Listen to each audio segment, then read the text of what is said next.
Hi everybody, welcome back to Movie Related. Well, in case you're wondering where to look, it's over here.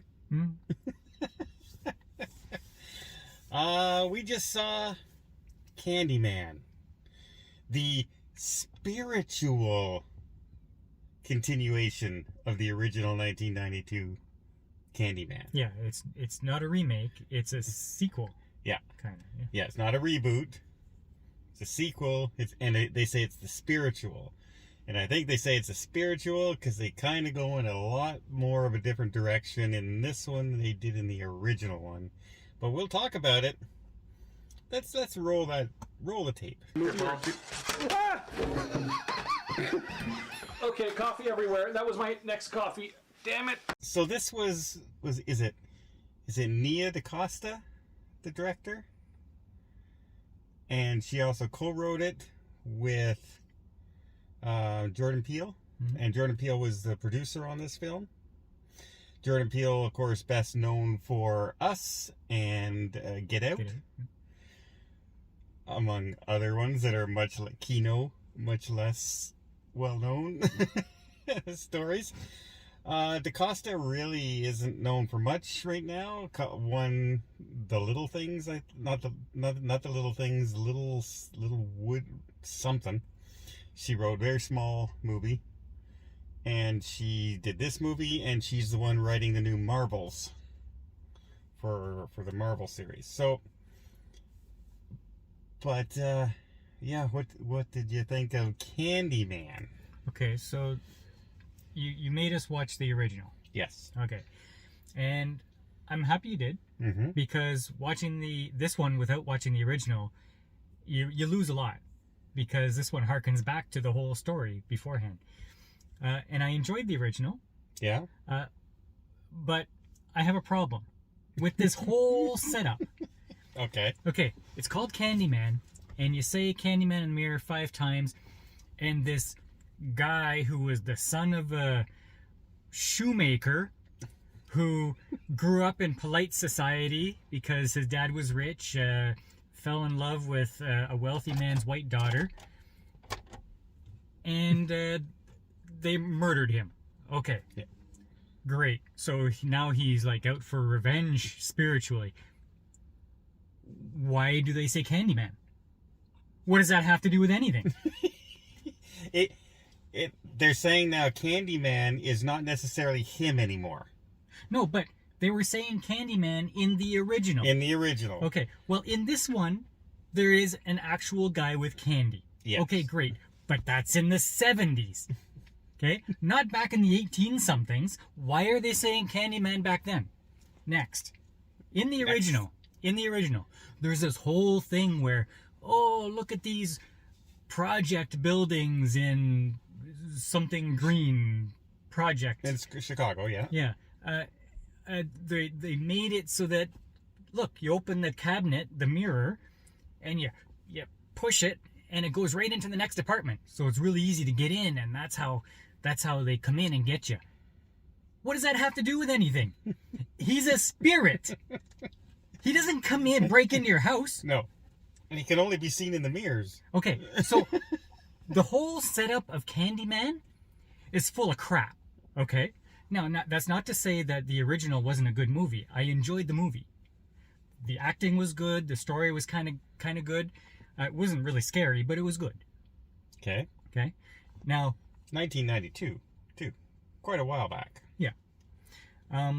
Now, this one... Yes. Okay. I enjoyed the acting. Okay. Okay. And I keep forgetting the guy's name. The actors? Yeah. It's Yahya something the third. I looked it up on IMDb, and all these weird names that I've never heard of before, so... But he was in Aquaman. He was the bad guy in Aquaman. Okay. Okay. Black Manta. He was Black Manta. And his girlfriend, that's Monica Rambeau from WandaVision. Okay. So there you go. At least they have been in other things. Yeah.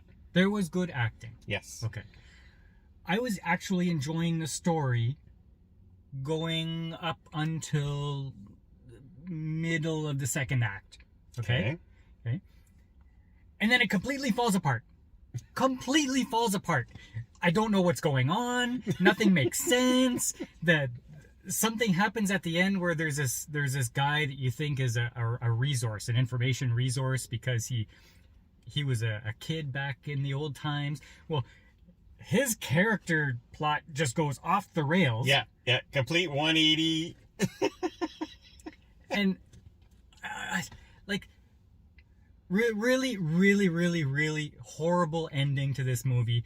Nobody's gonna enjoy it. Nobody's gonna understand it. It's like they ran out of time writing, and they said, "Well, okay, let's just have them do this and this and this and this, and then we'll end it." Yeah, because the only way he shows up is if you say Candyman 5 times in the mirror, right? Mm-hmm. Except at the end of the movie, where he just shows up and kills a bunch of people. The last scene in the movie, he just shows up. She didn't finish saying Candyman. No, but the cop did. No, he said it once. You have to say it just, 5 times. No, it just has to be the people there. Okay, it has to be said 5 times. So I'm okay with that. I'm okay with that. But here's the thing. It didn't start with that cop. It started with a cop in a house who did not say it. No, but he just has to be summoned, and he can show up wherever he wants to in the general But area. he hasn't killed anybody else except people who said the name throughout the entire movie until the final scene. Well, no, because the people in the art gallery, it was the girl who said it, still killed the guy. Well, they were sort of attached. Watch it. Watch part of the movie. They're attached. Okay. Now that you know all of that junk. Yes. Okay. Now, before I came to the movies, I was looking at some of the rage bait channels, and they were saying, "Watch out, Candyman is a woke movie." And I said, "Oh, okay. Well, these are rage bait channels. I don't know if are they making mountains out of molehills? What do you think?" They went very heavy on the cops are bad in this movie. And you know what? I thought they were going to do that.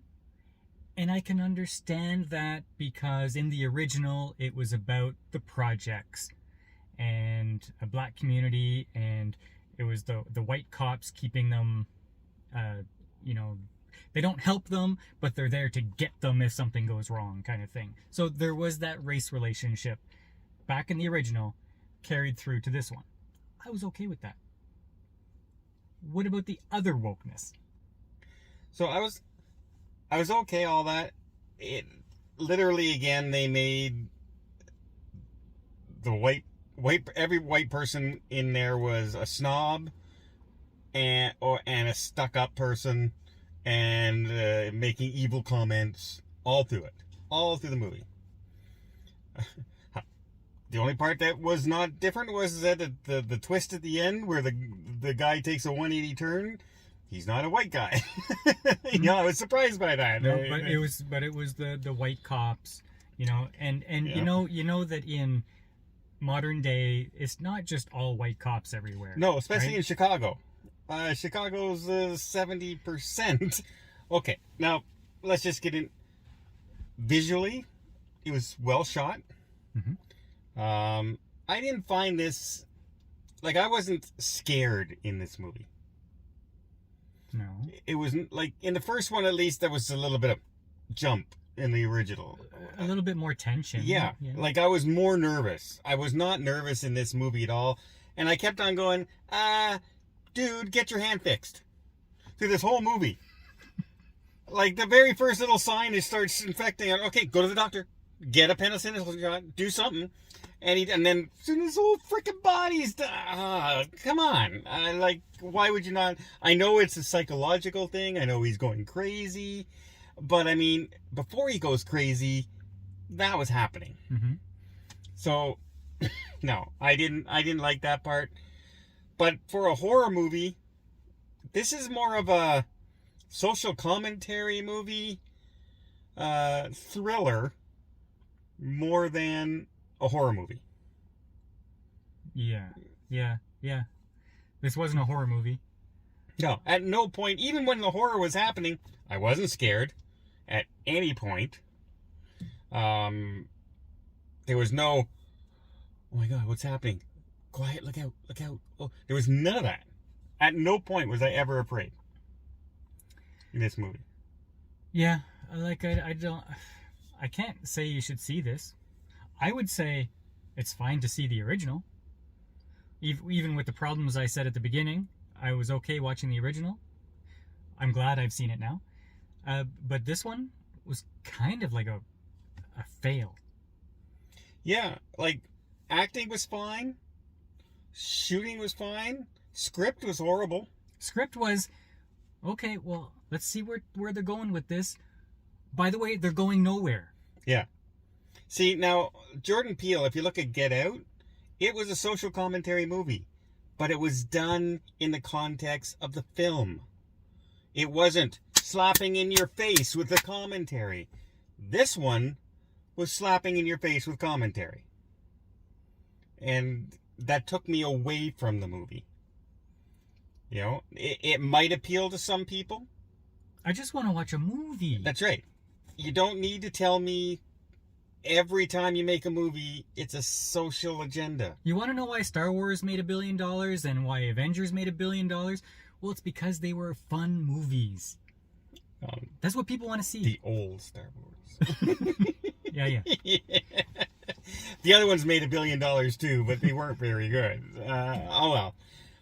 Yeah, I was left a little disappointed with this movie. I was in the... You know what? I found out why it's playing in August and not October. Because it's not a horror movie. Mm-hmm. That's why it's not playing near Halloween. It's a mystery. And it's not even a very good one. It's a psychological mystery. So what would you give this movie? 6. Really? I'll give it a 6. The acting was okay. The cinematography was pretty good. You know, had I not been expecting a horror movie, I might have enjoyed it more. But it was very heavy-handed in social commentary. So, I came out of it going, well, I saw it. I'll never watch it again. I didn't have a good time. A good time for me is a 7. Didn't have a great time. I had an time, and that's a 6. Okay. What do you give it? I'll give it a 4.5. He's down there. He hates the social commentary, folks. Yeah, like a 5 for me is, oh man, that was a crappy movie. This is a 4.5. It's a crappy movie that wants to tell you and teach you a lesson, everybody, that you're a horrible, horrible person. I guess.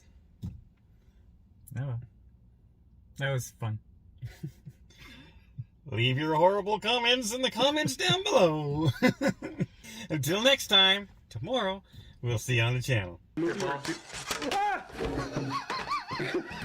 Okay, coffee everywhere. That was my next coffee. Damn it.